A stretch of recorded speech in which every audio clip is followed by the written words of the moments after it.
Yo, yo, yo. Hey, guys, welcome back to another awesome edition of the Best Practices Show podcast. This is a fun episode. We had so much fun together, Anne Duffy and I. I had her on our podcast, and then I went over on hers. It was so much fun that I thought, let's do a crossover episode in which we would publish both episodes on both platforms. So this is when I was on her podcast, and she asked me, what are the 3 things for a better practice and a better life?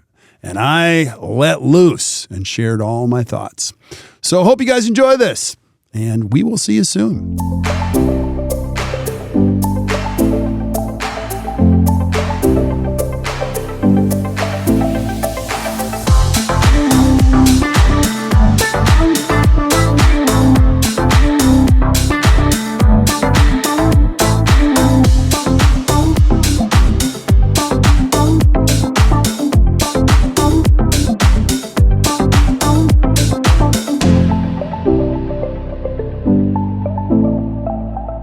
Hi, everyone. It's Anne Duffy, and welcome to Dental Entrepreneurs, the Future of Dentistry's podcast.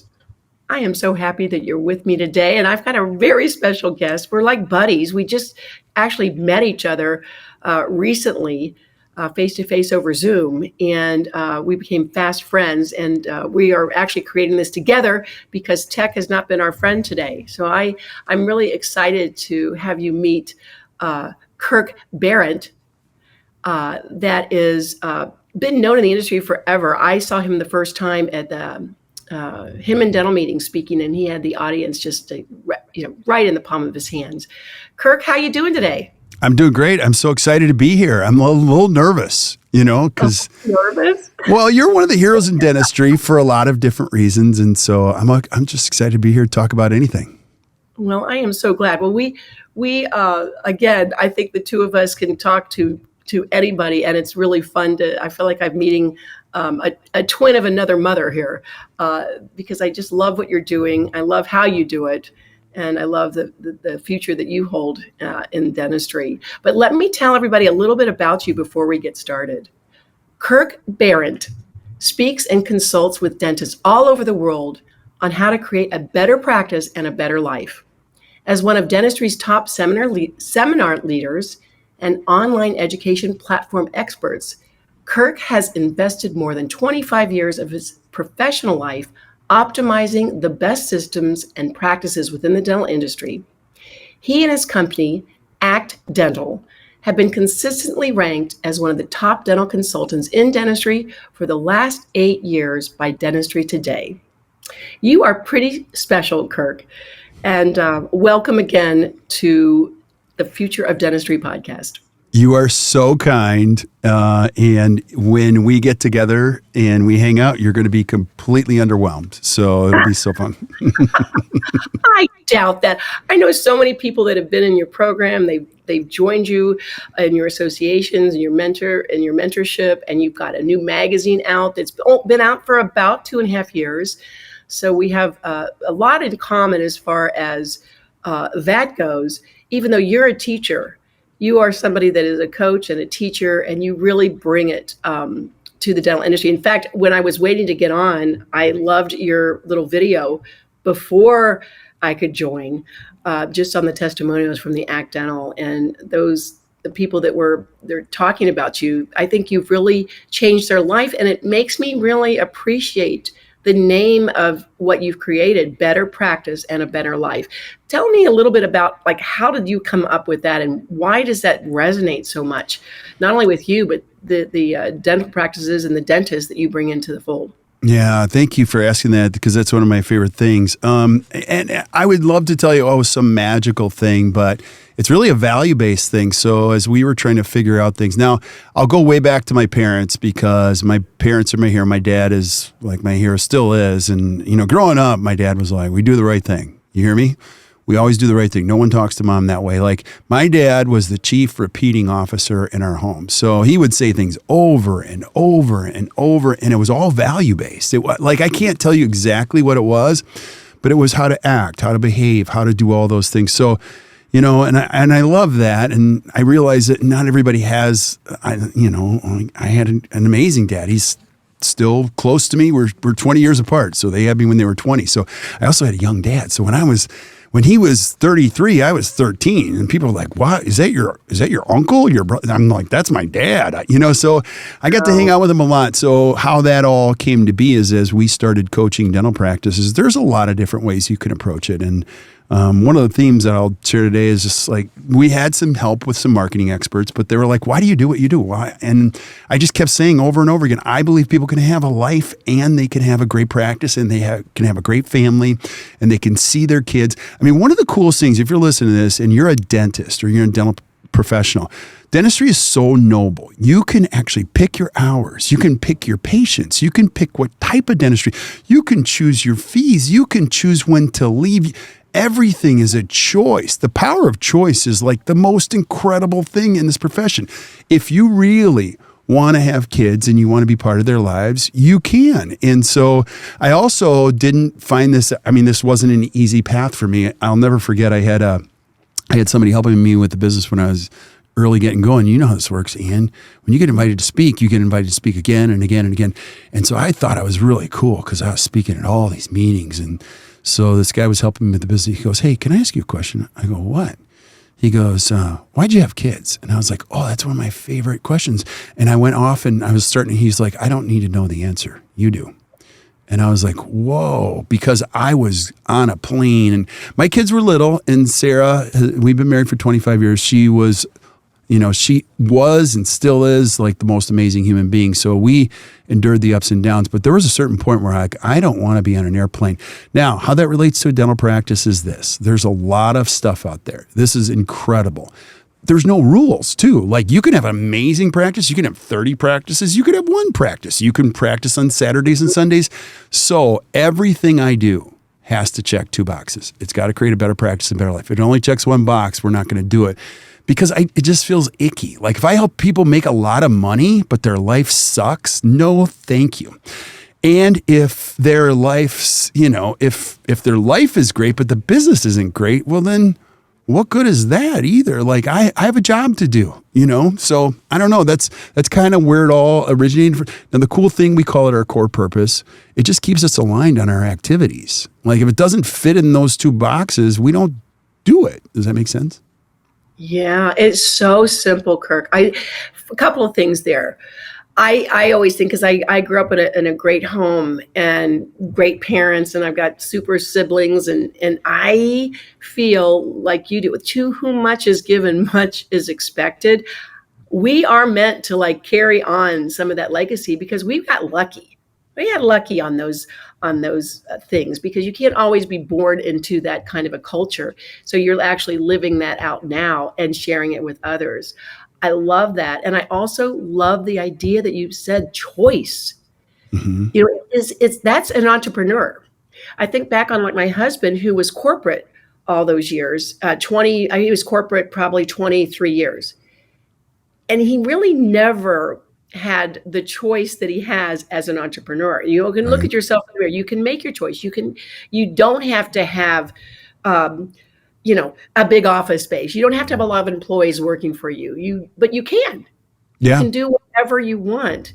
But to have a happy and your happy life is not somebody else's idea of a happy life. So if you're listening out there, that is one of the beautiful things about dentistry. When you own your own practice, you have a choice.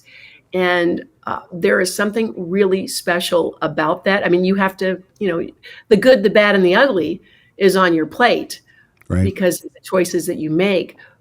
But that's where you come in. You can't do it alone. And I think that was a thread that I was listening to when I was listening to the testimonials.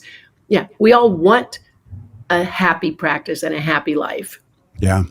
And can I say one thing to you? Yeah. I applaud you because what you're doing is what our country needs. Let me explain. Like, I love this country too. So this is kind of like a global state. I love this country. I love it. I love what it stands for. I love what it's about. When my kids were little, Sarah and I flew them to Washington, D.C., and I had them put their fingers in that wall to let them know that those are real human beings that died for this country. And I think it's really special what we have. And while I love this country and I love this profession, it doesn't need more aid. It doesn't need more help. It doesn't need more whatever. It needs more leaders. It needs more entrepreneurs. It needs people who know how to create economies, and who know how to hire, who know how to, because when you think about every entrepreneur, they add value to a neighborhood, to a community. And when I was, along my journey, I got involved in this organization called EO, and I didn't know what it was all about. I loved it. But their mission was so powerful. One guy took me in as a mentor, and he was pretty intense, but he said, "We need you. I'm going to work with you because I need you, and our country needs you to get your business going, because 80% of us are going to fail. And I need you to understand how to employ people. I need you to know how to create value, because that's going to make our country stronger." And I was like, I never thought of it that way. I was just trying to stay alive. So I think the entrepreneurial aspect of what you're doing, Anne, is tremendous. And I can't say enough about it. Well, you also said something else there too. Like, are leaders born or are they made? And I think everybody has leadership in them. Right. And you just have to pull it out. And then there are some people that are kind of born with some leader skills.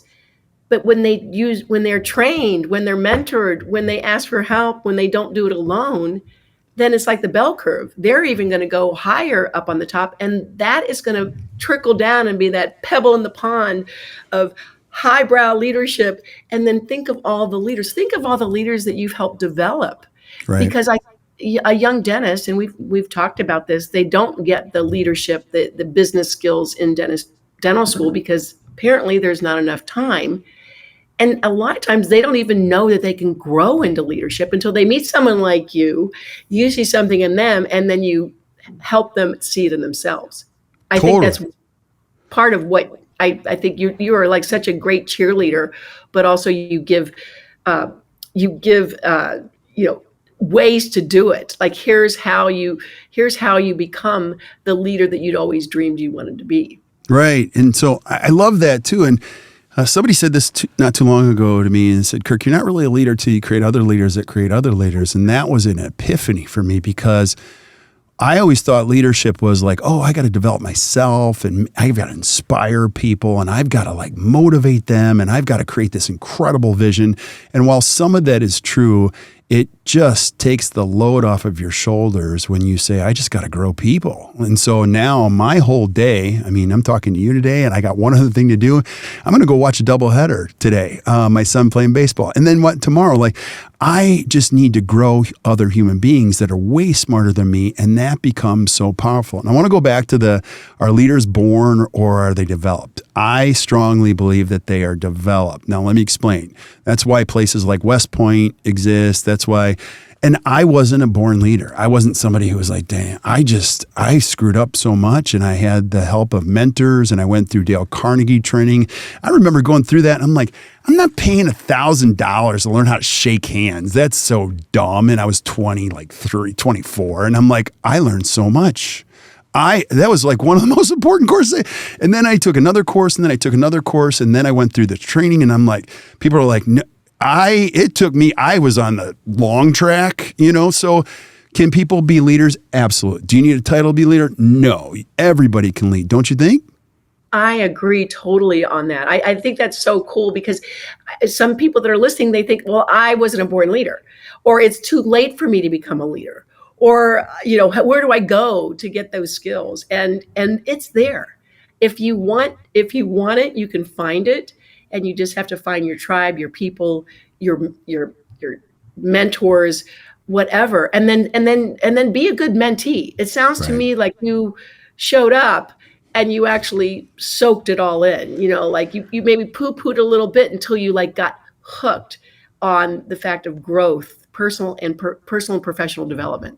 Yeah, I need to take 10 to 15 minutes to thank everybody that ever helped me, and for the grace that they gave me and the patience that they gave me, because I wasn't the biggest sponge, So I think in life you get knocked down, and I think, there's so many cliches that happen. You're like, when the student is ready, the teacher will appear. Well, I waited a long time, and I kept waiting, and there were great people that came into my life. They made me read books. I was telling my kids yesterday, I tell them the story. I never read books in high school. I did read one book. I read The Outsiders by S.E. Hinton. And that's the only book I'd ever read when I got into this role, I had mentors and like, do you want this job? I was like, yes, I want this job. They're like, you're going to have to read. Well, I'm like, I don't know how to read. I mean, I can read, but I've never read a book. So I had to read E-Myth, 7 Habits, Psycho-Cybernetics, Think and Grow Rich.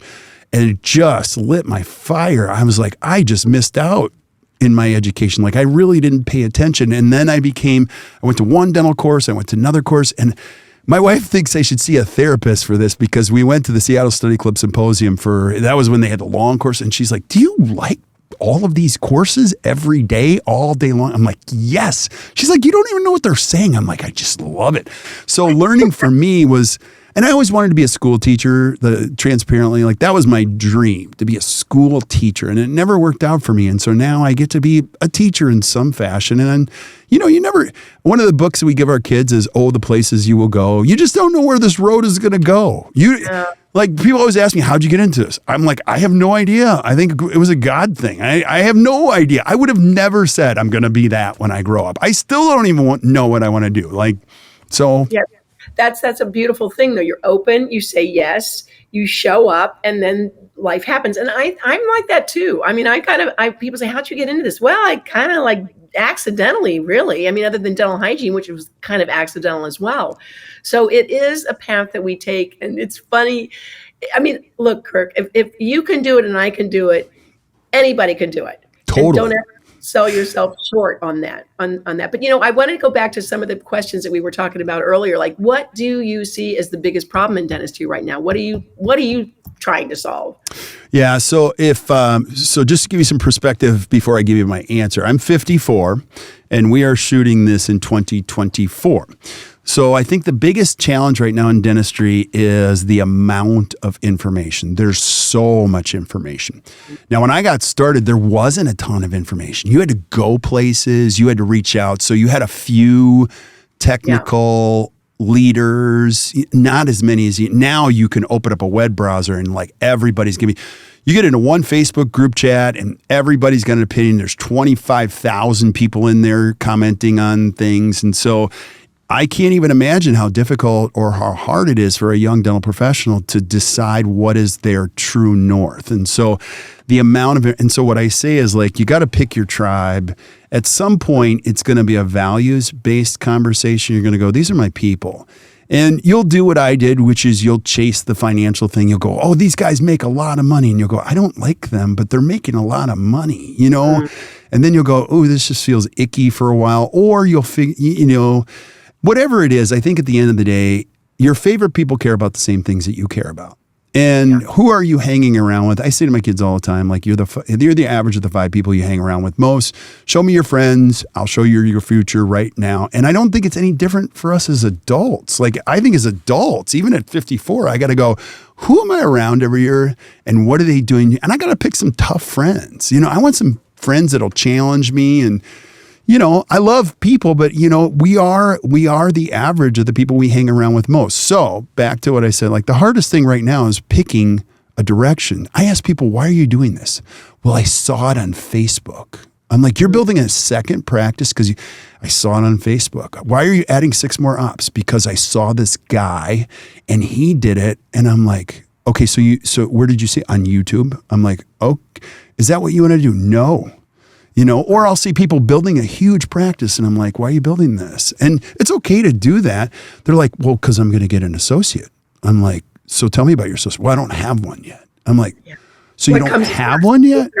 Right. Yeah. So all of that, I don't want to say anything other than at some point you got to pick your tribe, you got to pick your true north, and you got to go, this is who I am, and this is where I'm going to go. And these people, whether it be whether it be another tech, like you got to get around mentors that go, you got to go in this direction type of a thing, because it saves time, Yeah, it does save time. You're not so scattered. You can be focused, and focus is the new time, right? I mean, everyone wants more time, but I think you're right. You have to point, get your star and follow that star. But I also think one of the things that you teach is balance, and the balance is the big thing. I mean, we need focus to be balanced, and time and balance kind of map on each other. Is it really possible though, Kirk? I mean, I know that you profess that, but in your experience of working with all these dentists, is it possible? Well, first of all, we have to define balance. I would say no, it's not completely possible. And let me explain. Now, I love the conversation, and Panky's Cross of Life was one of my first experiences, and it makes perfect sense. But I would say this. Let me go back to the focus thing. If I was going to dissect this as best I could today, the biggest problem in the world is one thing. We just don't give our best energy to the things that matter most. So whenever you're stressed, you got to say, what am I giving my energy to and does this really matter? So that's the first piece, is what matters. I think balance is this. You only have a bucket that's this big. It's called it's called a container. You could use the old adage of like, you put the rocks, pebbles, sand in there, but it's very, very true. Like, I'm going to get the big things in there. I'm going to put the little things in next, and then I'll put the other things in there, and whatever doesn't fit in there works. I like the idea of keeping work as a container. Let me explain. It's Monday to Friday. It's from 8 to 4, or it's 7 to 3, or it's 9 to 5. You pick, and it fits in the container. Now, here's your challenge.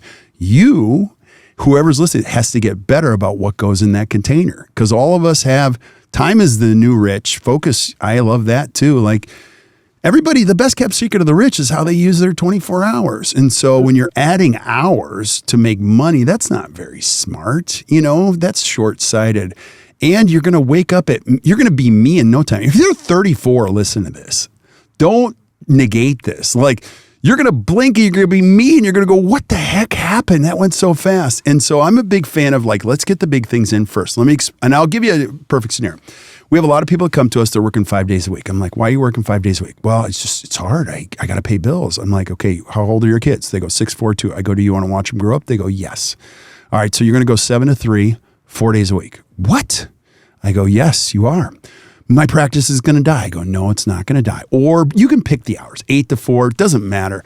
Like, I want you to get the why clear. And so what we have a lot of our dentists do is take a photo of those kids and put it right on the counter. And so when they talk to a patient, say, Mrs. Jones, thanks for coming in today. Hey, I just want to let you know we're going to be changing our hours. And point to those gorgeous little kids and go, that's the reason why. They will get it. You don't need to explain things. You can just say, that's my why. And so when they go, can't you see me at 7 o'clock at night? Say, no, unfortunately, I can't. And if they don't understand that, I really wonder if I'd want to give up my evening hours to serve people that don't care. Because your kids and your family need you. They need you. They have an emotional need for you. So do I think balance can be done? Absolutely. Anyone that isn't balanced, like, let's not call it equal time and all that kind of stuff. I'm going to get the big things in. For me, I'll give you mine. It's 7 hours of sleep. 6 is okay, but it's not optimal. I got to get 1 hour of exercise. I got to get my big meetings in the morning, and then you could throw anything in my schedule in the afternoon, and I am out of here by 4:30, 5 o'clock. I guarantee you. I get mad at people if they're here. If the lights are on here at 5, you're in trouble. You know what I mean? So, like, I don't know. So let me ask you, do you think balance is possible? Or how would you define balance? I define balance by having, my buckets filled, my big buckets. I have to have spiritual, I have to have physical, I have to have, work. So I put that in, and I have certain things that are just non-negotiables. Yeah. But I love that you're giving that, again, choice for dentists to show them that it is possible. And I think looking back, I think that's honestly why I'm an entrepreneur. Also, I like my life, and I like to have choices. I like to be able to. I do yoga at 10:30 in the morning, so that's not optimal for a lot of people. But I have that carved out of my day. So I'll start early, and then I love to go to mass. I go to mass every morning, and I start early and get my get the head going in the morning, like your big meetings, like you were saying. And then the afternoon you can fill it up. And then I am toast. I don't know if I would say I stop every day at 5 o'clock.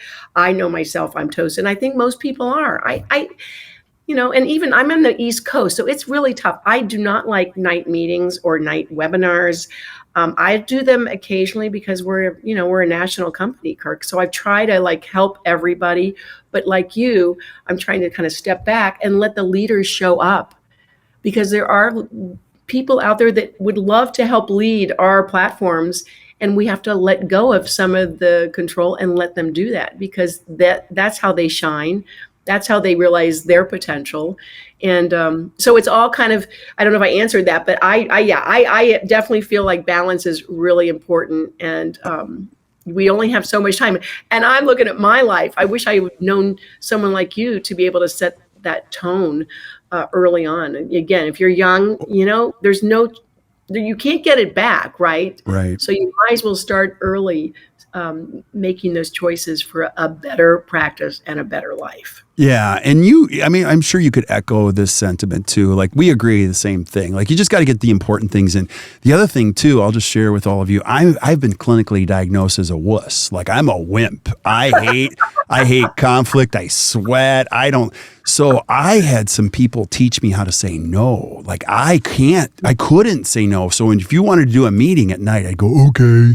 And then I would have to deal with Sarah being upset. So that's one thing. You have to learn. People ask me, can you talk in the evenings? Nope. Can you do a Saturday? Absolutely not. Can you talk before work? Nope. So what they do is they go, okay, when can you ultimately? So they start fitting into your schedule. So that's a big thing. The other thing too, to keep in mind, you don't have to get your life perfect, but somebody told me this: take care of the moments and then the years take care of themselves. Let me say that again. If you take care of the moments, you won't look back at the years and go, where did all that go? You'll go, that was great. And so what that means to me at this age is I got all my kids coming home today. So I got a 23-year-old, I got a 21-year-old, I got an 18-year-old, and I got a 16-year-old. Now, I'll tell you what's going to happen all summer. There's going to be kids coming in and out of my kitchen, and 20-year-old kids that I saw when they were, and they're like, Mr. Behrendt, I'm like, sit down, let's go.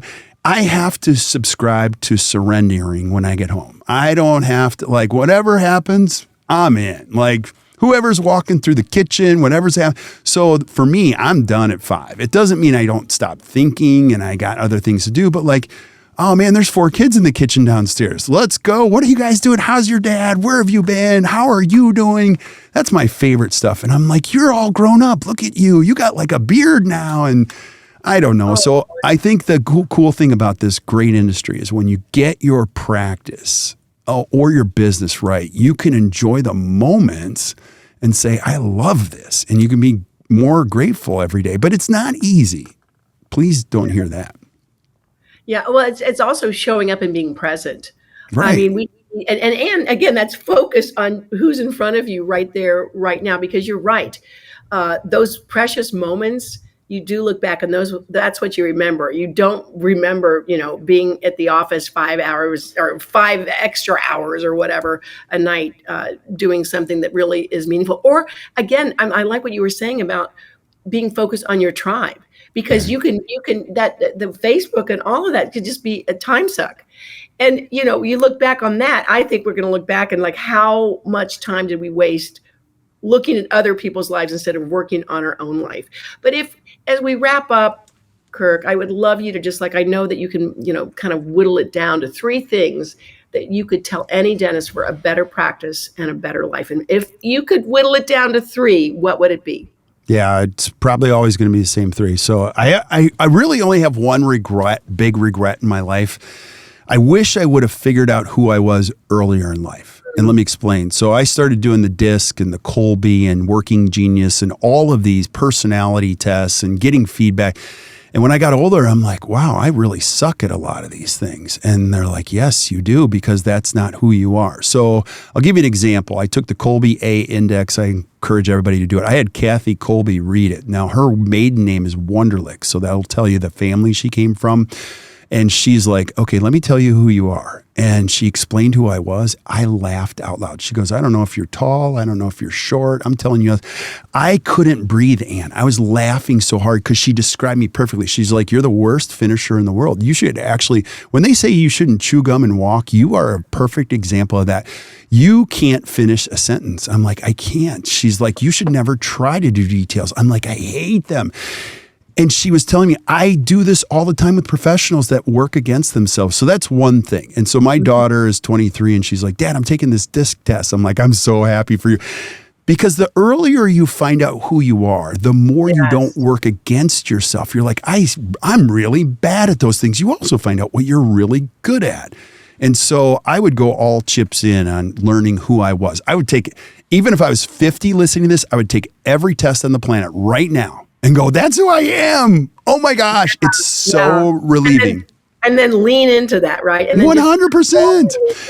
So you're good at what you're good at. Yeah, I tried to run this company for a long time, and it was like it was great, but it was messy. And now I have a CEO who loves details. He counts pennies. He's got everything organized. He can say things I can't. He says things, and they're like, he's so nice. I'm like, I say that, and you guys get mad, like type of thing. So now I get to be the fun guy and the idea guy. But I wish that for everybody I want you to know who you are and go to work and go, this is who I am. So that would be number one. Number two is, the core values thing is like the most, let me say this, core values is the most important thing you will ever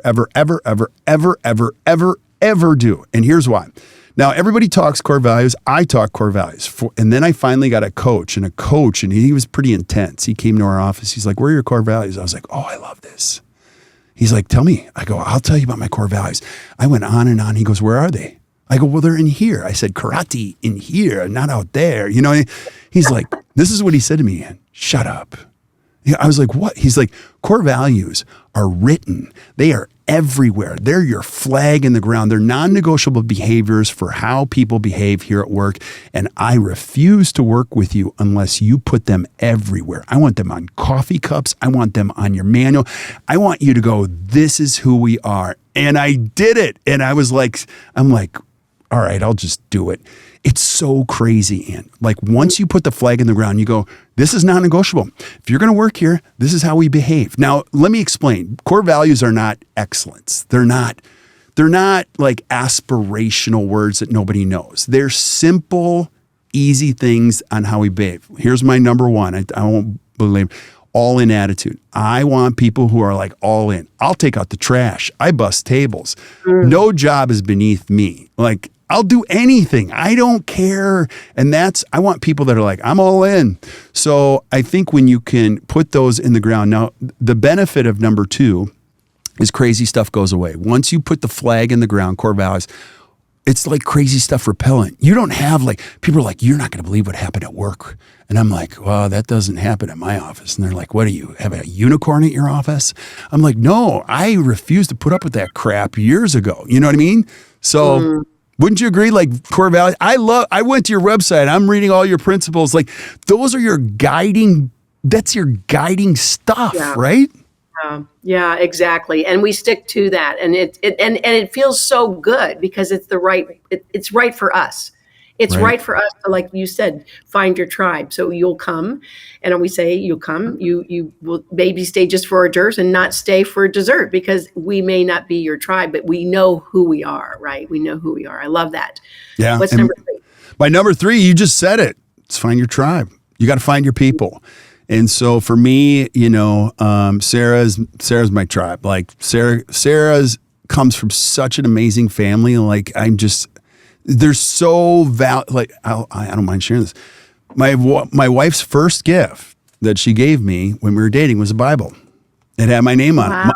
I had buddies that made fun of me. I was like, she's like, no, this is how this works. And I was like, I got it. I'm all in. So you got to find that tribe because what they create, that creates tribettes or tribe. I don't know, but it creates other people to the tribe. Now, the other thing too at work is like, it goes back to all this. Like once you get your values straight, like when you find the right people, the values piece of it, then you bring them in and you start to create a team around you. Like people say, oh, a team is an amazing piece of it. No, it's the most, like I always ask people in a conference or lecture, like how important is it having the right team members? And they go I'm like, okay, let's just go there. Scale from 1 to 10. They go, well, it's a 10. I go, no, it's not. It's 12. Like when you find the right people, your life gets better. And I think that's the jam is like, number one, figure out who you are. Lean into that. Let everybody else know. We do user manuals here, which means I have to write out my disc and all those things. And then I have to write it out how to communicate with me. And you can't see my door here, but I actually have my working genius. Like this is who I am. So before you come in this room, you're going to know I'm messy. I'll show you this. So my team gave me this. If you're watching it, it's Pigpen. They call me Pigpen around here. I'm the messiest human being you've ever seen. I love people. I love a party. I love stories. But if you give me a spreadsheet, it's going to be a disaster when you get it back. So get your values right and surround yourself with the right people. And really what you're going to find are the other problems kind of take care of themselves. So that's what I would say. What would you say? I would say find out who you are, know what your strengths are, lean into those, and find other people that have other strengths and other gifts and work together. I think that's the key. And that's why I'm in such a super spot with my team right now. I mean, I just get off every Zoom with them feeling great. We really do appreciate each other, respect each other. And actually it's kind of like, this is funny because people ask Tom and Tom and I will be married 49 years in August, and he's my person, and he always has been since he stood up at the bar that we met in, and I was like, oh, he's very cute. But people say, how do you do it? And it does boil down to your team. I mean, well, for us, God is at the center. That's one. And I don't care. And honestly, Kirk, it's funny. I don't care who someone's higher power is. I just think it's important to have a high power, to know that it's just not all you, that there's something greater than you that leads our hearts and our minds. We laugh. Number one, we laugh all the time. We awesome. Respect each other. Number two, we respect each other. Number two, and we both find each other very cute and want to be around each other. That's a good team member. Of course, you've got to plug in all the things that they have to do. Like the front office person is going to be different than the hygienist and all of these things. And that helps with the personality. I love the working genius. I actually wrote that down. I haven't taken it yet, but I'm going to do it. Because it's life-changing. Super neat assessment. And I think I mentioned to you, we do Dental Entrepreneur Woman on strengths, on strength finders, because again, when I found out what my top 5 strengths were, I'm like, and I leaned in because I didn't like them right away. And now I adore them. It made me really fall in love with myself and also fall in love for others for what they bring. And I think that's what makes the world go round. And that's something that is important to you. And I know it's important to me. And I'm just so thrilled that I got to spend this time with you. You are awesome. I don't care how messy you are. I like you very much, and I want to spend more time with you in the future. How does anybody get in touch with you, Kirk? How do they find you if they want to have a happy life and a better practice and a better life? Yeah. So the easiest way, I mean, we love our podcast. We just have a lot of fun doing it. It's called The Best Practices Show. Join in. It's easy. It's free. You're going to hear conversations. You're on my podcast. And the other thing that's so cool about this industry is it's so noble. When you really meet the people that are influencers, they're built with teachers' hearts. So they really want to help. So I'm always I'm fascinated. Like, how did you do this? What do you do? So it's an easy way. And then our website is actdental.com. And we just try to create a lot of information. I just, at the end of the day, I want people to be inspired. I want them to say, I can do this. And so that's what it's all about. And I'm so glad to call you my friend. So this is so great. This is so great. So, it's like better practice, better life, and a better world. So amen. Amen. Amen. All right. You have the best day. Have a great weekend. I'm glad that you're going to the ball game today with the kids. It sounds like a perfect day, and enjoy yourself. And anyone that's listening to us now, remember to keep doing you. Thanks, everybody. See you next time.